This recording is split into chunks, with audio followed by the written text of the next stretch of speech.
Bonsoir, bonjour, vous qui nous suivez en ce moment. Ah, on a eu pour le Bela Congolais. Congolais nous sommes dans le monde, ils ont besoin de Kinshasa, Awa, au Bazali na Mikilia Poto, partout place où Bazali. Nani gagne bisabino que tango ekoki. Il est temps, il est temps. Na sengi bo se connecter, belé puis bo partager pendant ma cambo, c'est très important. Tango ekoki. Bolela ki mingi. Bolelaki mingi souffrance misala ezali te, droit de l'homme ezali te, bato bazokokufa, guerre epai, badeplace de guerre epai, solution ezalaki te. Sikoyo tokomi na ntango ya suka, ntango ekoki. Il ne reste plus que 3 mètres pour tokoma la délivrance totale ya RDC. Bon mituna me moto azolo baza nani? Tine ezali te akoyeba so naza nani? Tine ezali te akoyeba so ekombo na nga nani? Oyo ezali important, ezali koyeba message, koyoka comprendre message nini oyo koleka awa po ete epesa solution na minute oyo na baproblème tosi kozala na kati ya mboka na biso. Parce que na moment oyo bato basali balobi makambo ebele mpo na Congo, bato basali ba discours ya ndenge na ndenge, ya moto moko te apporter solution na makambo ya mboka. Nga nazali Congo, mama na ngai Congo, azo kobela. Maman azali gravement malade. Maman na biso Congo azali gravement malade, azo kobela. Na tango bozana maman na bino azo bela, bokoki kotika ete ya kufa ndenge wana. Il faut bosala quelque chose. Il faut bosala eloko po ete maman na bino abika. Mwana moko te akoki kotika maman na ye akufa boye sans que asala likambo. Kosala likambo soki maman na azo kobika, azali kobela, ezali ko participer na liwa na ye. Il faut tout ça quelque chose. Mutu nyonso congolais nyonso bisika zali asa na responsabilité yako sala o yako kiko sala pona sauver maman na biso azali Congo azali kobela makasi. Mutu ko sala ngote un jour nzamba ko juger biso par rapport ya makambo wana parce que apesa biso nyonso apesa biso maman Congo azali na nyonso akoki kolesa biso akoki komelisa biso mais to koki ko zwa soin na été. Na yango na tango ndenge koki na réagir par rapport à la situation actuelle aux gens qui sont en mboka na biso na kati ya mboka bino so yebi malamu ete mboka ezali kokende na mur Congo ezali kokufa mais na ngolo ya Nzambe akufa na ete parce que ba bonne nouvelle ezali pasi na bino nyonso ba congolais to yebi yango to so komona yango boza na posa ya misala boza na posa ya nyonso. Mais pas na yo congolais lelo yo mutu akolobake discours oyo akolobake non voilà et pas na biso ba congolais uti kaka na mindele eza ya solo. Mais lelo on a 21e siècle to continuer ko condamner ka mindele te parce que biso to solo déjà na mindele mususu o bazali ba kambi ya mboka mikili mususu ya poto ba ebisa biso ke bango bakoki kotika Afrique te. Bakoki kotika yango te parce que bango baza na moyen de vivre mosusu te yango bakoki kotika Afrique te bakoki mpe kobima te. Bango balobi ete biso moko so tosali eloko te bango mpe baza na eloko ya kosala te mais balokosa toujours na mensonge nde ezalaki na bamboka mosusu mpona kolia bango bazala toujours na posa balia bazala toujours na posa ya baintérêt na bango bazala toujours na posa bazala servi bazala toujours na posa ya nyonso. Lelo yo oko trouver solution te pour na Congo sans que ba problème Congo euti wapi. Donc na mopuse problème ya Congo ezali tant ba Belge va coloniser biso. Bakei bakenda kité ba format ki batu oyo ba no servir bango ba biloko bazali na posa. Yango bakenda ki bazaki na bango à l'aise ba bi ki ba fani mo tranquille ba bi ki to na batu. Bato bon ba former batu ba former sous batu mususu.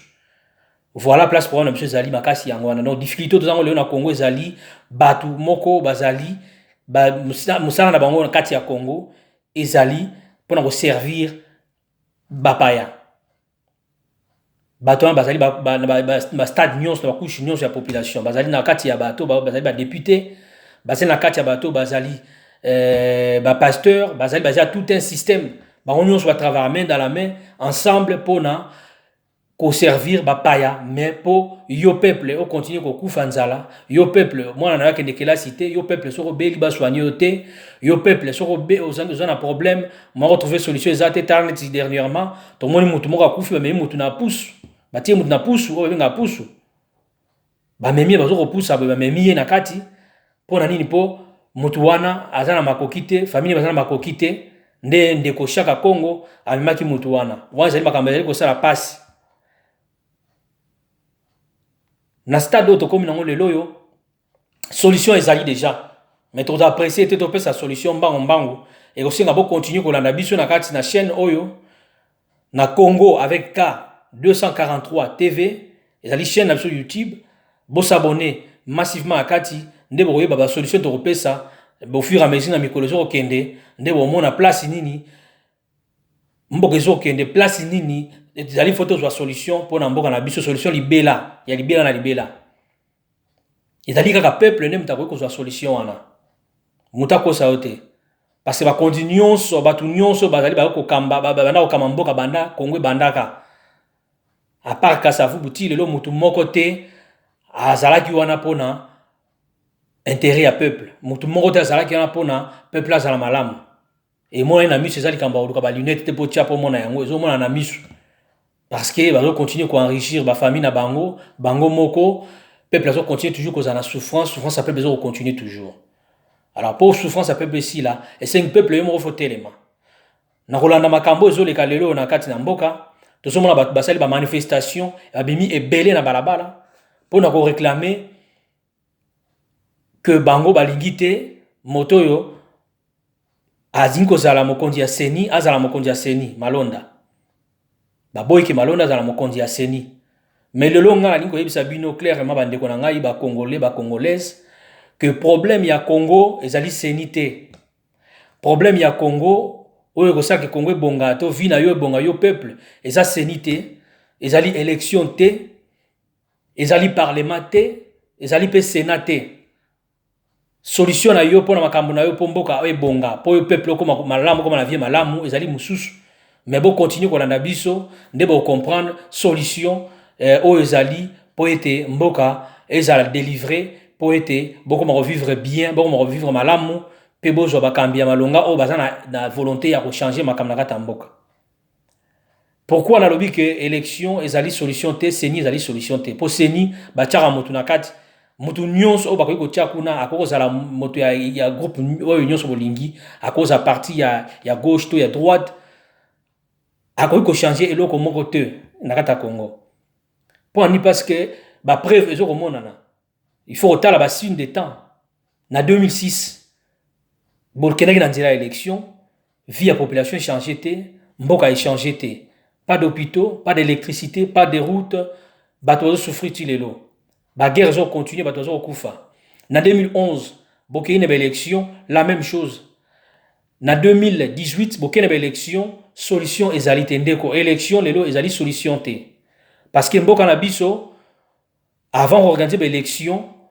il faut qu'on comprendre élection ezanini tous à la carte bato ko copier makambo zo ka mboka libanda mo ke puna basala élection pour bien faut ça l'élection élection lelo eza solution te parce que pour organiser l'élection en mboka mpaya Tshisekedi alobaka yango Tshisekedi le père alobaka yango avant kufa na 2006 aleka na France 24 batuna ye pona nini yo zali ko ninko zala te candidat na élection oyo apesa réponse na opesa siko yawa c'est-à-dire que aloba boye mboka na biso moi to organiser l'élection ezali te parce que na to comme na stade organiser l'élection te c'est-à-dire que pour organiser l'élection na kati ya mboka esengeli boye ba nani a voté, a revoté, non, a revoté. Pour nous, yango, et c'est na identification.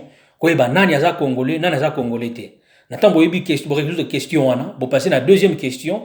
Oezali, toyebi siko nani aza congolais, nani aza congolais. Mais avant on passe pour la question ya Yambo, ya Liboso. Ezali, avant d'organiser l'élection, il faut d'abord, nasi bo remarquer yango même na Angola, n'attend ba organiser l'élection na bango ba frontière mingi comme à Okangama. Balinga même coup de ba bakota.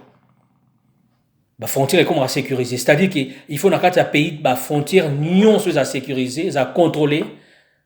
Ceux qui la frontière comme contrôler, sécuriser. Si maintenant vous passez dans l'étape et à mi balai, ils ont l'identification de la population. tant on identifier population webi nani aza congolais te après passer na question mususu ezali question ya kopesa identité na bato bomona ki baza ba congolais bopesi bango identité faut za la pièce d'identité tant que comme une pièce d'identité là en ce moment là beaucoup ça ba élection ezali crédible mais na stade d'autres allez loin ya comme à place wana pour organiser ba élection. Voilà pourquoi la bisibino que ba élection et ceux qui le pour organiser ba élection et ezali mutu azali fort.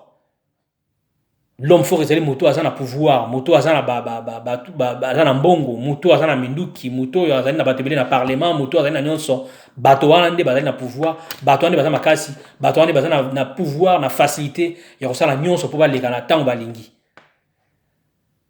Donc mutu nyonso ali azali na idée ya logique ya kosala ke non faut organiser ba élection, faut manifester pour une élection, pour manifester pour na ba élection, mutu wana ça na erreur. Et ça faute grave.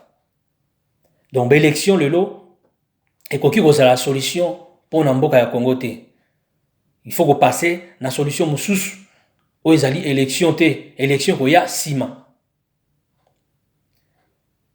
Voilà pour na yango na tosuki awa nesima na prochain numéro to continuer suite ya logique oyo suite ya raisonnement oyo pour te expliquer bino ndenge nini pona nini to ko sala ndenge nini po to solution na makambo ya mboka. Merci matondo mingi.